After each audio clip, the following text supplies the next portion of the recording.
Olá pessoal, bem-vindos ao canal Transatlânticos Antigos. Neste vídeo quero falar sobre os sistemas que deixavam o Titanic o navio mais moderno e seguro do mundo. E também complementar o vídeo anterior, onde abordei algumas das características técnicas da embarcação. Vamos lá. A Harland & Wolff usou os melhores materiais disponíveis na época para construir a classe Olympic, dotando as embarcações com tecnologias revolucionárias, tanto no modo de construir como na sua segurança.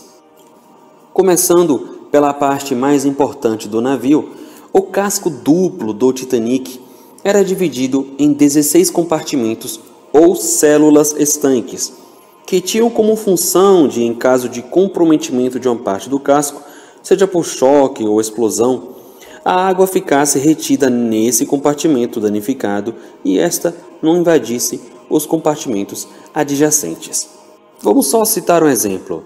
No choque do RMS Olympic com o HMS Hawke, 2 compartimentos do Olympic foram inundados, mas a embarcação navegou normalmente, evitando uma altura metacêntrica ruim, emborcamento ou até mesmo um naufrágio, já que foi ativado os mecanismos que lacram e distribuem por igual a água até certo nível no local danificado. Uma das partes cruciais dessas células estanques eram as chamadas portas estanques, que atravessavam esses compartimentos e eram situadas nos locais onde a passagem era necessária para o bom funcionamento do navio. Elas ficavam nos compartimentos mais baixos da embarcação e podiam ser fechadas remotamente a partir de um interruptor na ponte de comando ou mesmo automaticamente em caso de acidente, pois nelas haviam boias que ativavam o fechamento da comporta caso o nível da água chegasse a certa altura, se fechando por gravidade, e portanto não dependiam de nenhuma força externa para descer. Mas ruim mesmo era ficar preso em um desses compartimentos. Para a época, o Titanic era um navio bem construído. Só para vocês terem uma ideia, o casco do Titanic era equivalente a um navio de batalha. Mas a Harland & Wolff errou feio ao construir os compartimentos estanques centrais. Eles não iam além do convés E, enquanto os compartimentos da proa e popa chegavam apenas até o convés D.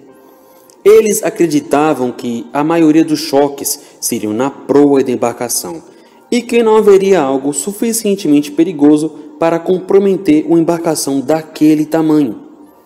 Os projetistas acreditavam que se 2 compartimentos centrais fossem inundados, o navio poderia continuar flutuando, e esse limite era de 4 se os compartimentos inundados estivessem na proa ou na popa. Mas agora, sendo mais intrínseco, para que um compartimento estanque seja literalmente estanque, ele deve ser fechado em todos os 6 lados para formar uma caixa ou cubo dentro do casco. Assim, ele seria impermeável.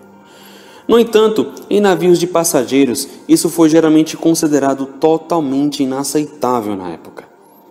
O Titanic também tinha um fundo duplo, que é uma quilha dupla. Sabemos que a quilha é a espinha dorsal da embarcação, e por isso ter uma quilha dupla aumenta bastante a rigidez e a segurança da embarcação. Ele também tinha 8 bombas d'água capazes de extrair 400 toneladas de água por hora, mas elas foram praticamente inúteis, já que na noite do naufrágio entravam quase essa mesma quantidade por minuto. Todas essas medidas de segurança levaram aos rumores por parte da imprensa de que a embarcação era supostamente inafundável. Mas, curiosamente, esses rumores não surgiram pela primeira vez com o Titanic, já que a própria White Star Line havia descrito o RMS Cedric como praticamente inafundável alguns anos antes. O Titanic também estava equipado com 20 botes salva-vidas, 14 com capacidade total para 65 pessoas, 2 cúteres ou pequenos veleiros de emergência que acomodavam até 40 pessoas e 4 botes desmontáveis que conseguiam levar até 47 pessoas. Dessa forma, os 20 barcos teoricamente poderiam levar 1.178 pessoas, ou seja, um terço da capacidade total do navio. Apesar de seu número baixo, era muito mais do que as leis marítimas da época exigiam. Os legisladores achavam que navios do tamanho do Titanic demorariam para afundar e que, assim, os botes serviriam para transportar os passageiros do navio afundando para alguma embarcação que estivesse por perto, pois as rotas transatlânticas eram bastante movimentadas naquela época. Eles, infelizmente, se enganaram nesse quesito, mesmo os navios desse tamanho sendo uma novidade para a época, já que os navios transatlânticos passavam por uma verdadeira revolução tecnológica há algumas décadas.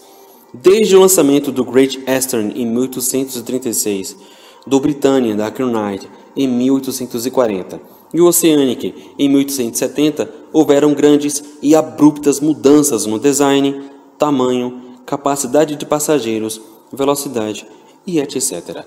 Além também do aumento brutal na quantidade de viagens marítimas entre os anos de 1800 e 1920, que foram o auge da imigração transatlântica. Acompanhar as mudanças e exigir melhores condições de viagens e segurança aos passageiros exigia também tempo e muitos testes. Somente depois do naufrágio do Titanic e de toda a sua repercussão que as leis ficaram mais rígidas e mais regras foram amplamente conduzidas às companhias marítimas, a fim de melhorar a segurança em alto mar. Mesmo depois das novas leis serem implantadas, houveram tragédias que marcaram a história, como, por exemplo, o naufrágio do Lusitânia, 3 anos depois do Titanic. Ele era uma das maiores, mais modernas e velozes embarcações do mundo, e mesmo com 239 metros de comprimento e todo o seu aparato de segurança, foi ao fundo do mar em míseros e desesperadores 18 minutos, depois de ser atingido por um torpedo de um submarino alemão, não tendo tempo suficiente nem mesmo para armar os muitos botes que ele tinha.